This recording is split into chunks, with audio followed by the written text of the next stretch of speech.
күздің соңғы қымызы, биелерді ағатамыз. Соңғы қымыз болғандықтан көрші қолаңды шақырып, дәм таттыру дәстүрі бар. Сол себепті балам, ағайын туыс көрші қолаңды сірге мөлдір етуге шақырып келе ғой.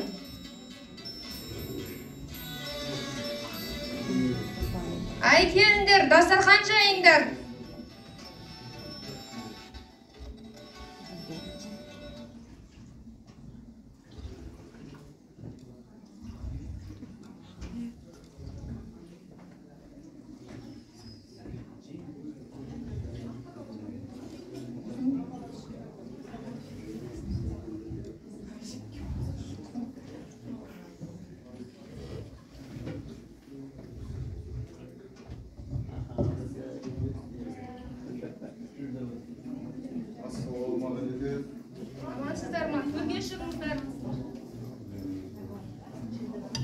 Күздің соңғы қымызынан дәм татыңыздар.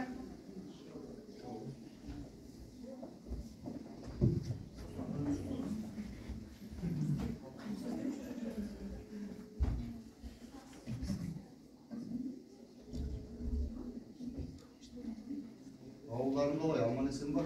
Аман есен, шүкір, жақсы барлығы. Өздеріңіз қалайсыз? Аман есенсіздер ме? Ауыл аймақтыңыз ба? Жақсы, аман. Алына ақ дастарханға батаңызды беріңіз. Ал қол жай. Қол жайларыңызды бата.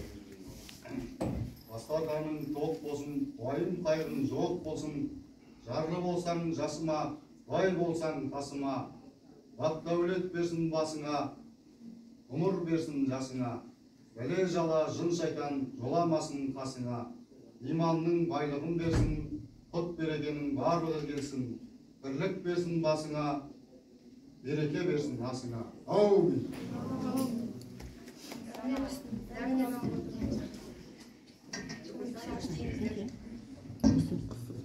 Ауыл құрылып қанша Бамбек баламыздың ерке сылқын күйін тыңдап отырайық. Ал қане болады.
салқын келесі сіздерге өзгерту дәстүріне дейін келесі жылға дейін сау саламатта болыңыздар.